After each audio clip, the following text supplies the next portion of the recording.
Hey guys, இந்த வீடியோவில் பார்த்தீங்கன்னா நேற்று வீட்டுக்கு ஹேண்ட் வாஷ் வாங்க போயிருந்தேன். அங்கே வந்து டெடால் கம்பெனியோட ஸ்கேம் ஒன்று கண்டுபிடிச்சேன்னு சொல்கிறத விட அந்த ஸ்கேமில் நானே மாட்டிக்கிறேன்னு சொல்கிறது தான் கரெக்டாக இருக்கும். இப்போ ப்ராப்ளம் என்னன்னா, நான் வாங்கின பில்லில் ஹேண்ட் வாஷோட ப்ரைஸ் வந்து 252 ருபீஸ்னு போட்டிருந்தது. பட் இது இவ்வளோ வராதுன்னு எனக்கு தெரியும். ஆல்ரெடி நான் வாங்கியிருக்கேன்.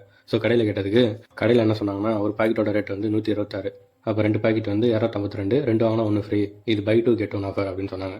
ஆனால் கிடையாது, கரெக்டாக கொஞ்சம் செக் பண்ணுங்கன்னு சொன்னதுக்கு அவங்க இல்லை இதான் அப்படின்னு சொன்னாங்க. நான் என்ன சொன்னேன், 2 பாக்கெட்டோட ரேட்டு தான் 126, 2 வாங்கினா 1 ஃப்ரீ, கரெக்டாக தான் போட்டிருக்குன்னு நான் சொன்னேன்.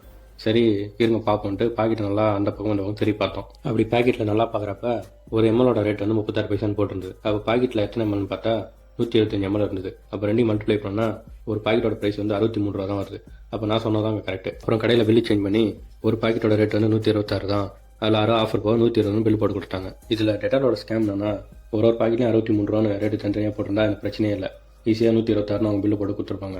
ஒரு பாக்கெட்டில் 126 போட்டு எதுக்கு குழப்பணும் சொல்லுங்கள். இதெல்லாம் நான் பார்த்து கேட்டதோட கடையில் பார்த்து செக் பண்ணி ரேட்டு குறைச்சி கொடுத்தாங்க. இல்லைனா 252 தான் வாங்கிட்டு வந்துருக்கணும். கிட்டத்தட்ட 126 எனக்கு லாஸ். இந்த வீடியோ பார்க்குற எல்லாருக்கும் நான் சொல்லிக்கிட்டு ஒன்று தான், ஒரு பொருள் வாங்குறப்ப மேனுஃபேக்சரிங் டேட், எக்ஸ்பைரி டேட் பார்க்கறதுக்கு கூட அதோட ப்ரைஸ் என்ன, அது கரெக்டான ப்ரைஸ் என்ன ஒரு டைம் செக் பண்ணிட்டு வாங்குறது நல்லது.